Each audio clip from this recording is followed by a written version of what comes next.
Hello, everyone. Welcome. We are live. So, welcome to our Agile Genesis weekly live session. We are streaming on LinkedIn as well as YouTube. If you are not following us, Agile Genesis, we're putting out material constantly. So, make sure that you do so that you're able to keep up with the new series that we continue to launch every week. You can do that on any of our social channels, but want to welcome everyone, and thank you for joining us today. Today, we're going to be covering the definition of done, and we're going to go over what it means, but we're also going to put that into context. We're going to talk about a little bit about the commitments of Scrum. We're going to talk about the product goal as well and the sprint goal, things that we have covered in past series, but we're going to continue to dive into those as we are methodically moving through Scrum and through Agile approaches and how you can do this more effectively. Our goal at Agile Genesis is to get everyone to work well together, whether that is remote, whether that is physical. And we lean on Agile to do that. We lean on Scrum, we lean on Kanban. We use practices and frameworks and that have proven to show progress for improving productivity, for improving team collaboration, for improving product delivery, for improving overall customer satisfaction. So if you have not checked us out, I want to also mention that we have classes that you can join. So if you just go to agilegenesis.com and you are on our main site, you can go from here directly to our training tab and go to class schedule. So if you go to training, it'll give you a description of the classes we offer. That includes the registered Scrum certification classes. It also includes the Scrum at scale, how to scale Scrum with Scrum. We do offer private classes for SAFe as well as CSMs and other forms of certification. So just getting you oriented to the type of services that we offer. That's just on the training side. Of course, our main focus is to get you to work well doing your transformations. So we also do quite a bit of transformation and coaching for organizations that are looking to do this the right way. On the class side, we actually have a class tomorrow. You see here in the list, we have the Register Scrum at Scale class tomorrow. I don't want to overpromise, but I think we have a couple of seats open there. I'm doing this from having looked at it a few days ago, and there should be some openings. So if you're interested and have the time for a 2-day class on Thursday and Friday, tomorrow and this Friday, you're welcome to join us by just registering on the Scrum at Scale practitioner class. And then to give you more time, there is the same class that is the Register Scrum at Scale practitioner class on January 18th. So that one is filling up quickly. Also, I would advise that if you're interested in taking the class, you go ahead and register. And then, of course, we teach other courses, including the Register Scrum Master, which is team focused. These are at the scaling level, which focus on multiple team collaboration and doing it at the organizational level. The last part that the team asked me to make sure I touch on is that we have the Agile shop where you're able to pick up posters that help you to do this in a way that aligns the team. So these posters, we spend a lot of time on these. They have been curated and they are aligned with the latest Scrum guide so that the language and the message in them is synthesized, is summarizing what is in all of those documents in such a way that you can print them in high resolution, share them with the team, and get everyone aligned. You don't have to print them. You can also use them virtually, of course. But you see, we have quite a bit.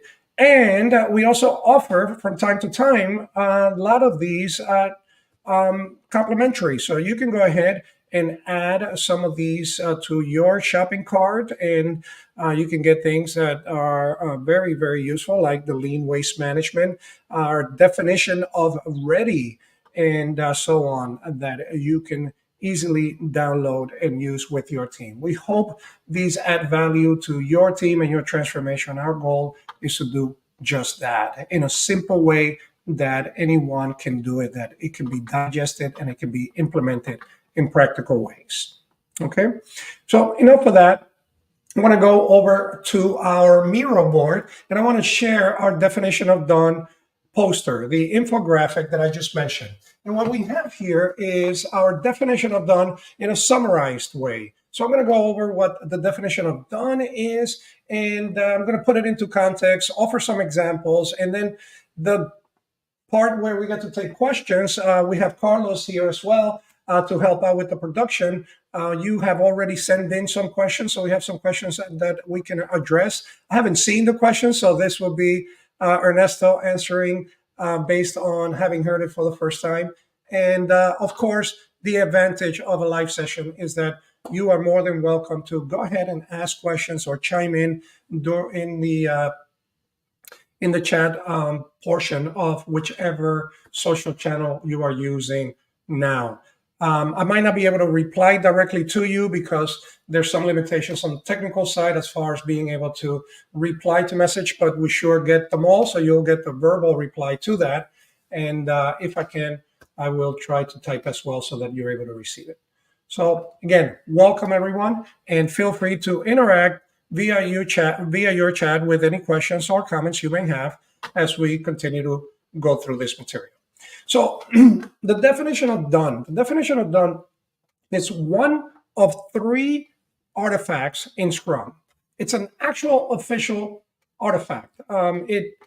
Well, actually, not so much an artifact as it is a commitment. So let me be clear on that. It is one of three commitments in Scrum. For years, the Scrum Guide mentioned the definition of done, mentioned that it was necessary, but it never really had a home for it. It never put it under the artifacts. It never put it under anything that was official as far as something that we can address in the framework. And in the last revision, it finally did just that. It created a home for the definition of done, for the product gold, and for the sprint gold. And it called these things the commitments in Scrum. So the product gold is one of the three commitments, and it's sort of a double click on the product vision. What's that large thing why did you create this product? Why did you create this service? Why do you exist at all? So the definition of, the product goal is taking that strategic vision and double clicking on it to create a goal that is achievable. It has a smart aspect to it. It's measurable, is what I'm trying to get at. It is something that maybe, this is just to put some general example on the time horizon, maybe you achieve within 6 months or so. Maybe it takes you 9 months, but you get the idea. The product goal is not a 10-year goal. It's something that when you take the vision and you chunk it into big blocks, you end up with a product goal. It might be that you're trying to penetrate a market for a particular persona and increase it by 20%. So now you've got the market, the actual individuals that you're trying to target, and a measure that you're trying to achieve. That becomes the goal that you're chasing through your sprints. And your sprints could be as long as 4 weeks, as per the Scrum Guide. But most organizations today are practicing shorter sprints. Those that are doing Scrum are usually in the 2-week sprint range. Just has a sweet spot about it because stakeholders don't have to wait that long for the things that they're really excited about. And the team has enough time to develop and deliver value. You don't have to follow 2-week sprints. I want to be very clear on that. The Scrum Guide does allow for up to 4 weeks on that. Just don't change your sprints from 2 weeks to 3 to 4 and continuously change that. Once you come up with a sprint length, stick with it, and then build a cadence around that. So through your sprints, you are now delivering and beginning to achieve your product goal. Each of these double clicks has substantial value to add to the customer. That's very important. That when you are building your product increment, you are actually putting something forward that I, as a customer, value and that I get excited about, in that it's going to add to the bottom line of your business, whatever that is, whether that is a non-for-profit and you have a different goals to meet, or whether that is a for-profit business, whatever that value definition is for you, you are gaining some of that one sprint after the next.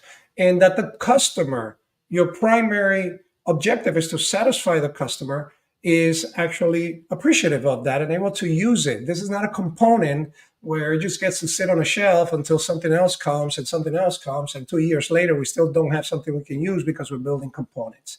So very, very important when it comes to how we think of these decompositions from the vision to the product goal to the actual sprint goal. And when we talk about the sprint goal, we are talking about what we want to achieve in the sprint in a particular given period of time. So if our sprint is a 2-week sprint, you see that we are right here on the sprint goal to allow individuals to orient to what we're talking about.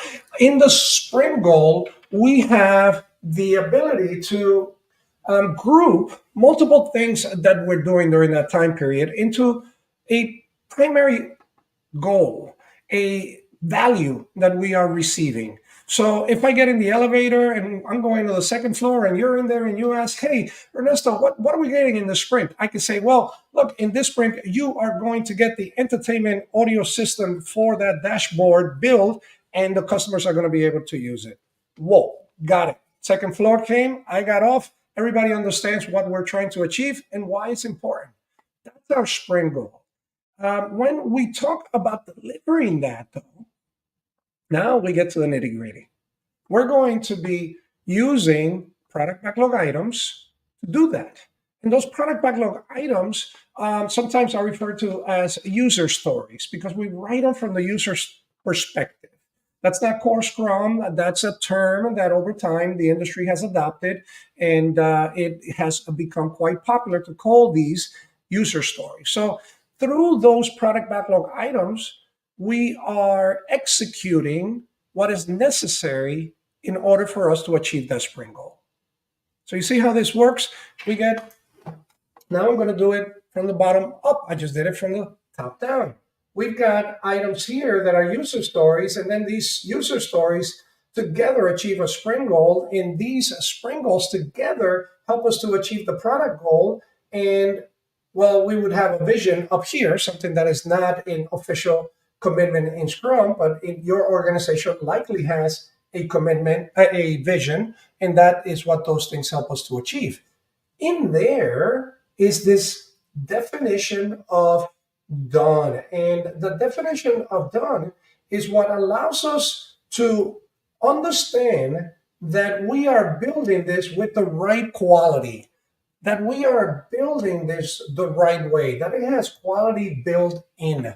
That's why it's a commitment. It's a commitment to a quality product increment in Scrum. Why is that important? Why do we need to agree on that quality commitment, on that definition of done? Well, first and foremost, it creates significant levels of transparency in terms of what are the steps in order to produce the product increment in the way that we all agree it's done well. So let's step back for a second and take a everyday example for those of you that might not be in software or might not be familiar with Scrum. I have a beautiful daughter, and when she was younger, the way her brain worked, well, she had things all over her room, right? She was a little disorganized for my particular approach. I'm very organized. I need my space to reflect my thinking, so everything has a place, and that way I can focus on thinking. But other people are wired differently. She could find things anywhere in her room at any given point, no matter how disorganized it seemed to me. But when we have guests coming over, when we have people coming over, I would say, hey, Clara, we have people coming over. Can you organize your room a little more? She would say, sure, Daddy, she's a great girl and she's a good listener. So she would go and organize her room. I would go about my business. And when the guest would come over to the house, I would walk over by her room and see her room very disorganized. I said, well, Clara, what happened? I thought you were working on, you were going to organize your room. She said, I did, Daddy. I did. I took all my toys and I threw them in the closet and I put a big blanket over the bed. Done. Right? She did her version of what it meant to clean the room, what it meant to be done, what that quality was about. It was on me. This was on me. I was never clear about what my expectations were, about what I was going to have, what I would have expected that to look like, that all of the items on the floor were cleared out, that her desk was organized, and so on and so forth. So what that needed was a definition of done. Done meant that all of these surface items have been cleared. Well, what's the quality check on that?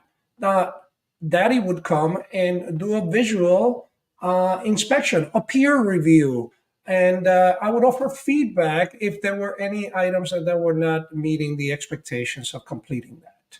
Right? So by aligning on what our expectations are for quality, we are ensuring that we don't have that misalignment, that we have transparency in outlining the quality steps.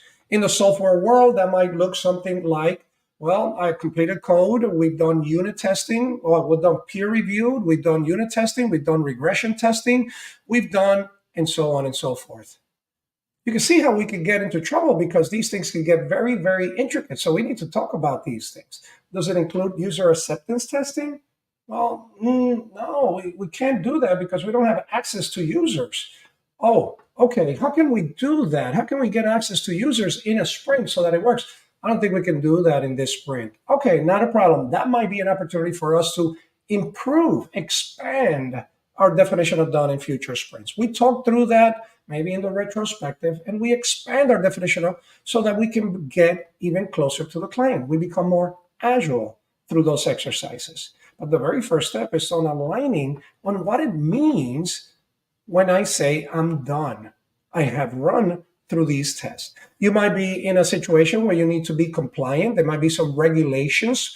You might be seeking a particular certification in security, whether it's HIPAA or whether it's 27001. These are very specific things that are going to be checked. And you need to make sure that each item that is produced has those elements of security built in. So that might be something that is added in order to ensure that that has happened. You don't want these things to fall through the cracks.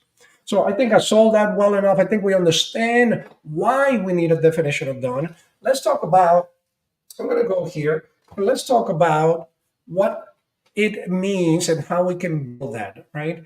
Well, the product backlog item that we complete must meet our definition of done together in order to meet the increment that we are creating. In other words, if I create a piece of if I complete a user story, I am going to put that user story through this quality checklist, if you will, in order to ensure that as we are putting it into the product, that product itself has the quality that we expect, right? And we call that new product version a product increment, right? So the quality steps to produce that product increment with the highest quality must be in there. Why is this important? Scrum Inc. Had a study where they crunched the numbers, and based on past projects, they come up with the fact that it costs 24 times more to fix a product after it has been released than if we release it during the sprint. That's mind blowing. 24 times. So if we nip this while we're building it because we checked it and we fixed that bug, whether it's software, whether it's service, whether it's marketing, whatever we're working on, whether we fix that thing to align with the expectations of quality, it's going to be 24 times cheaper than if we put it out there and it comes back as a defect that now we have to address, because we have now to reorient, to start the work, to test it, to find the root cause, to get in there, to fix it, to re-release it. You get the idea. So we want to fix this as we're building it. We want to find it as we're building it. That's why this is so important, right? The sprint may produce multiple product increments. That PI stands for product increment. You see that here, right? So you might get multiple product increments. By the way, I apologize. I'm trying to figure out why my, I think I can just go here. All I need to do is think for a second, and then I can get this right. I just need to make this a little thinner so I can actually write with it. Okay, we're in Miro, so it behaves a little different. This is an important point. The product increment can be created multiple times during the sprint. This is where we get into this DevOps world, right? If we complete, if a user story is done because it has gone through all of the quality checks, we can integrate this into the product increment. We can even release it. We can release at any point during the sprint. We don't have to wait until the end of the sprint to do that. And the expectations are that you would do this as soon as you are able to, right? Some organizations can't, right? Others can do this as fast as multiple times per second. So that depends on your capability. But you're not restricted to wait for any particular time to produce a product increment at the end of the sprint. You can produce multiple ones. Worth clarifying there. By adhering to a technical dead item, rather than repeating maybe what I've said before, I'm going to say this in the reverse way. If you do not adhere to a definition of done and observe that definition of done, and you create a product increment that has not gone through that quality check, you have automatically, quite likely, acquired technical debt. What's technical debt? Well, we're taking credit for something that we build. We're proud of it. We put it out there, and we know it's going to come back with some bugs. We borrowed credit against that future work that we're going to do. So now that comes back, and we now have to do some work in order to fix that we've taken credit for. The problem is that just like financial debt, we can get buried on the technical debt. These bugs can continue to come in, and next thing you know, we are in total reactive mode, and we have no capacity left for innovation. This may sound familiar to many of you. This may resonate with a lot of you. If you're getting a lot of interruptions during your development cycle, make sure that you have a definition of done exercise and try to stretch that definition of done as close as possible to your release step. Notice I said as close as possible. Sometimes that is not possible all the way out. You need to build those capabilities over time. It gets all of the developers on the same page. Everybody has the responsibility of quality built in. And it aligns the stakeholders' expectations. The stakeholders are expecting this to be of certain quality, that it's not going to be a recall if we're in the automotive industry. That's a big deal. That costs millions and millions of dollars. So we want to make sure that that quality is in there, and we're giving our stakeholders reassurance that that's the case by adhering to a definition of done. Yeah. Every sprint that you hold should produce at least one product increment that meets your definition of done. Okay, I'm going to say that again just so that it's very crisp. The sprint must produce an increment. If you finish your sprint and you don't have that work finished and done, you are waterfalling your efforts. You are finishing. Let's do a software example. You are finishing your coding now. You are unit testing it in the next sprint. You are then doing a regression testing in the sprint after, and you are releasing 4 sprints down the road. That is waterfalling our entire process to the hands of the customer.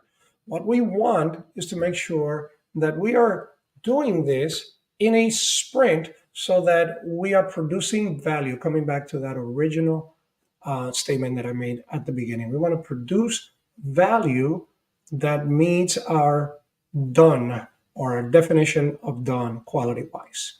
Right? Now, I've been talking a lot, and this is a live session. So I know many of you are on, and I'm seeing my chat flashing. So I'm going to go to my trusting team and ask, are there any questions that we can take on now and have a small Q&A? What are the quality standards that the increments need to meet? What are the quality standards that the increment? That's a great question. The definition of done as a quality check is unique to you. No two teams or two organizations have identical definition of done. That's pretty absolute. So I won't say it that way. I'll say it. Every organization tends to have a unique definition of done because it has to do with your product, your process, your value streams, and the things in there necessary to produce that product. So there's no list of things that I can give you that are going to be a copy and paste for your definition of done. However, the categories for those tend to be pretty similar if you're in a similar product line. So for software, I mentioned them, right? You would finish your coding or your programming, and you most likely have a peer review where another developer sits and looks at your code and offers you feedback on that. You would then have unit testing where you are, or maybe the other way around, you have unit testing and then peer review where you are running that against an expected output. So now you ran that and you see what your code generated and you've had an expectation of value. It compares the two and bam, you know that you're right? 2 plus 2 equals 4. If it gave you 4, you're good there. You then have some form of larger integration testing. So you take that and you put it into the main code, and now you've got a larger piece of code, and you need to run that again. So you would run some form of integration testing. And then you've got the whole thing done. You get the idea. So you can increase through those. These are general categories. Organizations sometimes have things like code checked in and the documentation or comment on the code, whatever those things are. Here's the trick to a definition of done item that you can start to identify for eligibility. They tend to be true to every user story you create. They tend to be universal to the user stories. Many organizations confuse an acceptance criteria with a definition of done. An acceptance criteria is unique to that product backlog item.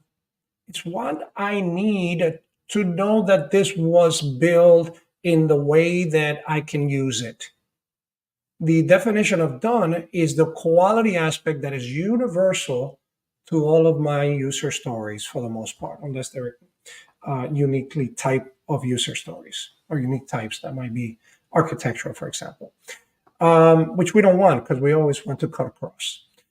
So your definition of done applies to your user stories. Your acceptance criteria applies to that one user story. So one is unique, the other one is not. I hope that answers the question from that perspective. Okay. We've got some comments. We've got different team members may interpret the definition of done criteria differently, leading to variations in expectations for completion. How should we address that? Thank you, Freddie, for asking that question. That's an excellent question. You're very welcome. Thank you for joining. I really, really appreciate the interaction. Keep it coming. The definition of done is at the team level, unique to that team. Here's the catch. If there are multiple teams in the organization you are immediately scaling at that point. You might not be using SAFe, you might not be using Scrum at scale, but if you have more than one Scrum team, you are scaling. Now that you are scaling, you must have a common definition of done for your teams. I could almost see people turning on their chair or on their phone if you're mobile, going, that feels a little totalitarian. You're right. You're right. The organization definition of done is the lowest common denominator for your multiple teams.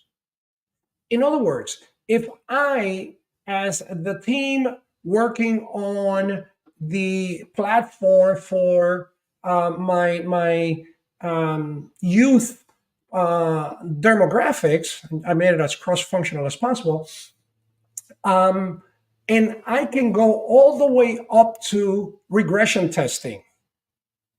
But the other team that is working on the maybe the women-focused view of our platform modules can only go up to the unit testing level.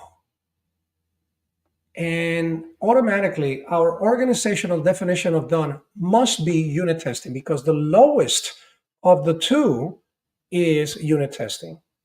Now our job as transformation agents involved in scaling is to get that second team to increase, to empower, to enable them to increase their definition of done to meet larger and larger scopes until it gets to regression testing. See how that works? So we have very, very clear guidance on what it means to be done at the organization level. We might not like it. Oftentimes, most of the time, we don't like it because there is that one team or multiple teams that are not capable of adding additional quality checks. They don't have automation. They don't have stakeholder availability. They don't have, whatever that reason is, their definition of done is very short, and they're holding back the rest of the teams. Now, the other teams can have a larger definition of done. They can do that, of course. It increases the quality of that team's product. But when it comes to the integrated product and our common definition of done for the organization, we are working with the shorter version. And the way to fix that is to work together to increase that team's capability, to help them increase their definition of done. I hope that helps, Freddy. Yeah. Okay. Ensuring that the DOD, the definition of done, aligns with stakeholders' expectations and acceptance criteria can be challenging, leading to potential misalignment. It has a lot. It has a lot to do. I'm going to fill in the blank there. With would you address this challenge? I get it now. Thank you for asking. So the acceptance criteria, the way to think about this is that the acceptance criteria, it really is unique. I'm going to try to repurpose this here. And here's how we normally think about this. Here's the acceptance criteria for that particular user story. It is unique. Here is the definition of done. I ran out of ink. What's going on? Murphy's Law, my stylus ran out of batteries. Not a problem. I think if I do it this way, I'm able to once again select and say I want this. And now that I have that, I can come over here. Oh boy, oh boy. There we go. We're back. Okay. Now I have a definition of done. And I think of the definition of done as a list that is within a scope. So this is my DOD. And I have another user story here with a different acceptance criteria. And I have another user story here with a different acceptance criteria. These are user stories or product backlog items. Okay, same thing. They all share the same definition of done. the quality checks, unit testing, um, peer review, um, integration testing, UAT. These things are very specific. I want this to be in a Excel sheet. Oh, now I know that this doesn't need to be on the platform. I will know that this is done when I am able to search my users by zip code. Oh, I didn't know you wanted a granular a regional detection. So, okay, got it. These become acceptance criteria. In a way, these are sort of a test type of case. Now, they're not test cases written in code, but they generally give you an idea on how you're and what you're going to test for. These things are the quality or the types of tests that you're going to run against those. There's another level here that I'm going to add just for kicks since we have this, because we're talking about the input and the output. And I'm going to add in here the definition of ready. And when I add the definition of ready on this side, I am talking about an optional tool available to you. This is not in the Scrum guide as a commitment or as a actual artifact. This is very useful. What this is a agreement, a list of things that we would look for in order to know that this particular product backlog item is ready to go into development. This is development. So this is in the output we're going to check. This is the development, and this is, of course, the input. So you have the input, the work, and the output expectation on that particular item. Take this with a grain of salt. This is done on the fly. This is probably something like that because all of this is part of the development cycle. Okay. It's just another step in quality. So that's how we tend to look at the definition of done against the acceptance criteria. And to give you a visual, if your definition of done is here and you have your items here, these are things you're going to check for. And this is where your user is sitting.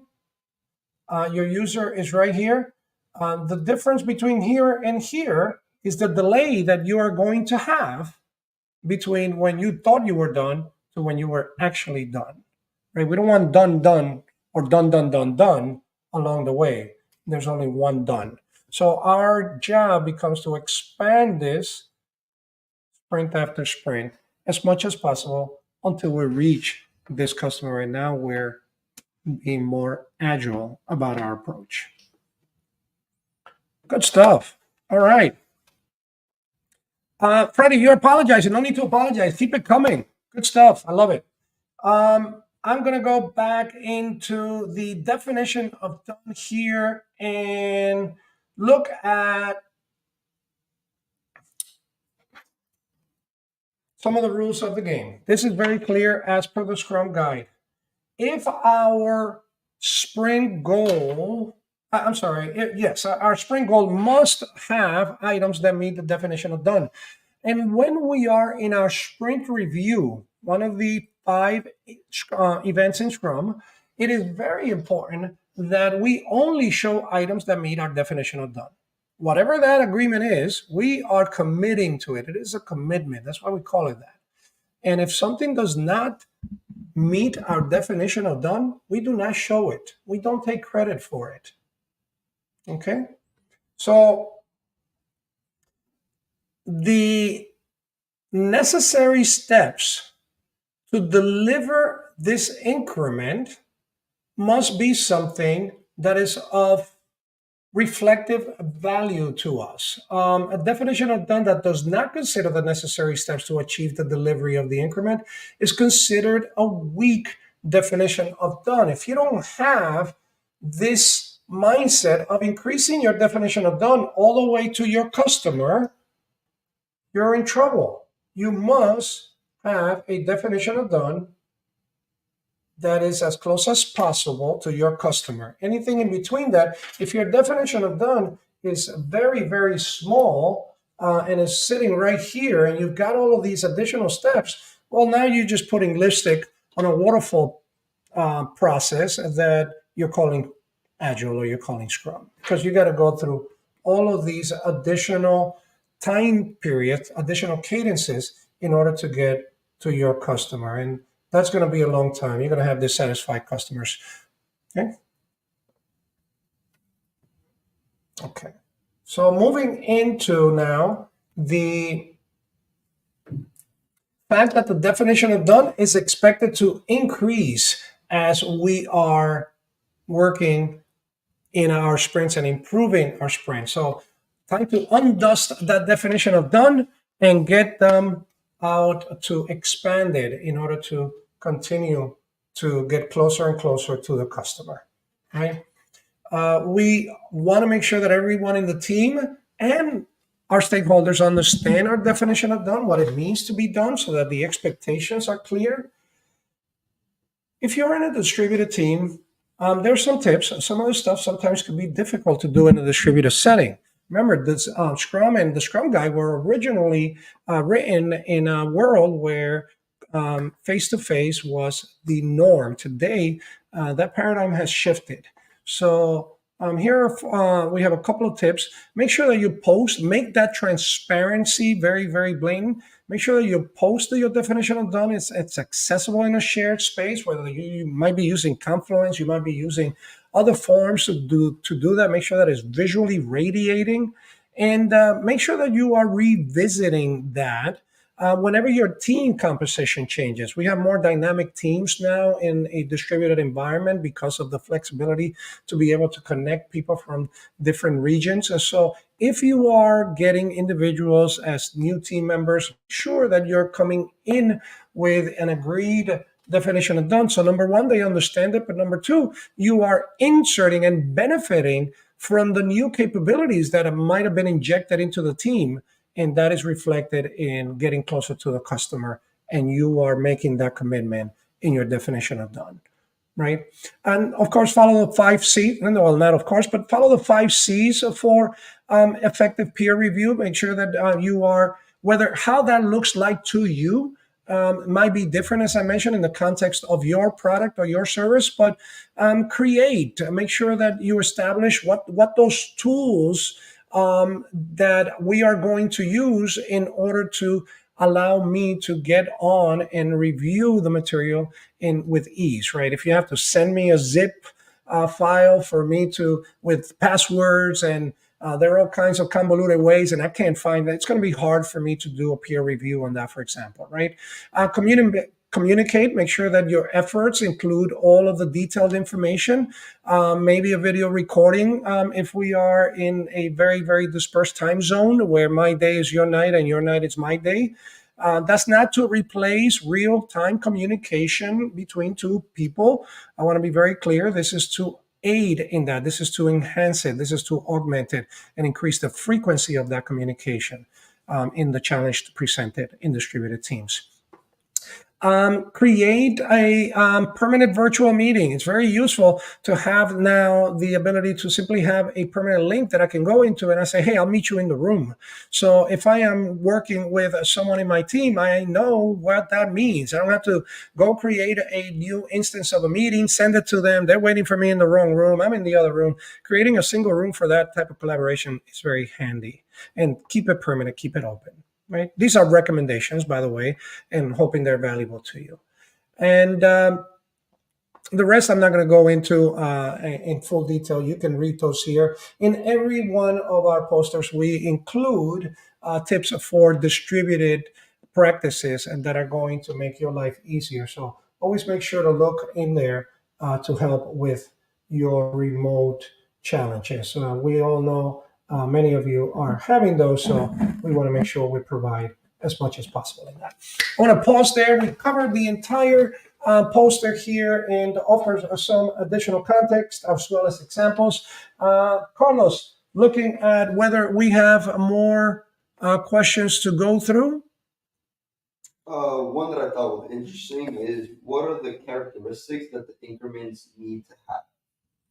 The characteristics of the increment.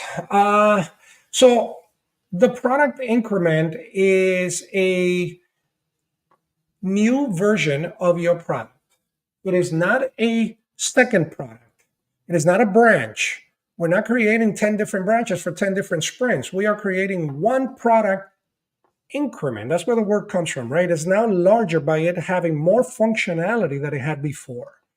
So that increment, that branch must have the ability to provide us with value as part of that increment.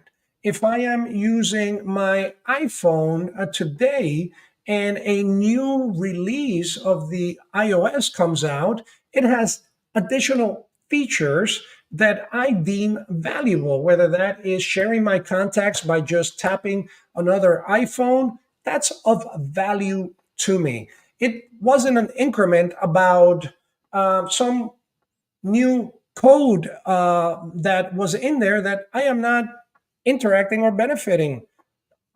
There's no value to me as the customer.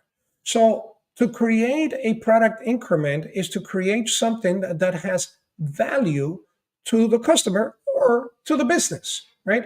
In some cases, we create product increments that are about increasing our revenue or that are about paying back debt through the refactoring that we've done to that particular code. But there must be a tangible benefit that can be articulated by the individuals that created it. And that often means a well articulated spring goal. So, your product increments key element is, did it meet your spring goal? And was your spring goal of value to that product increment? If you answer yes to those two things, you got yourself a new version of your product at least once per sprint that is going to continue to happen on cadence. If you're having 2 week sprints, imagine that happening every 2 weeks, where however small that benefit is, whether it's a change in color to make it more accessible for individuals who are visually impaired, or whether it is something large like revamping the entire interface of an app, however small or large that is, if we do that every 2 weeks in an example of a 2 week sprint, imagine how much better that product will be at the end of the year. That's 26 improvements that we made. Many teams struggle to have one improvement in a quarter. You're making 26 of them. So often you are advised to try to move the needle in such a large way that you overcommit and significantly underdeliver because it's not realistic. But if you commit to delivering something that you know it's realistic within your sprint that meets your definition of quality, your definition of done, and you do that time after time after time, you're going to have very, very happy customers, very happy stakeholders, and very happy team members because there's a lot of satisfaction in doing that. So you'll gain significant engagement from your teammates as well. Okay. All right. I think we are good. I'm getting a quick last one here. MVPs versus product increment. Great question. MVP stands for minimal viable product. It was made popular by the Lean Startup, a book that created an entire industry and how we think about developing products and services through this experimental way of approaching things. They're very close, but the product increment could be anything. The product increment could be a validation to a hypothesis that we had. The product increment could be a refactoring of something. The product increment could be a major leap forward in the product's capability. So the product increment is the thing that we create. Make no mistake, everything we do in Scrum or in Agile is about the product increment. That's where the rubber meets the road. That's why it's so important. If you don't create a product increment at the end of your sprint, it's all for nothing. You're confusing value with effort. So your product increment could be anything that is of value to you. Whereas an MVP is a very specific way of approaching your thinking, your design, your product life cycle. An MVP, a minimal viable product, says, hey, I think this will be a beneficial thing for the product. So rather than go and build the entire thing in one shot, that I am investing money over money over money, or people over people over people, I am going to try to think of the absolute smallest way that I can test this. Could it be a video that shows the functionality and I collect stars on that? So now it becomes an idea validation rather than a production that took 6 months to create, and then we put it out and it flops because we assumed that everybody wanted it, but we never validated it. So that's the difference between the MVP and the PI. The product increment is this overarching everything that becomes a valuable manifestation of your product. The MVP is what is the minimum viable product that you can create in tiny steps that validate your hypothesis so you can build on it. There are a lot of similarities, but those are the main groups where they fall. All right. Hopefully that was useful. All right. We are now at our top of the time marker. So I want to really, really thank you for an interactive session. We will continue to have our live sessions. We also produce recorded videos and our podcast. I mean, we have tons and tons of content that is constantly coming at you. So make sure that you follow us, that you are engaging. And if you're interested in learning more, we scratched the surface today by going into just the definition of done, and at that, going through the summary of the definition of done.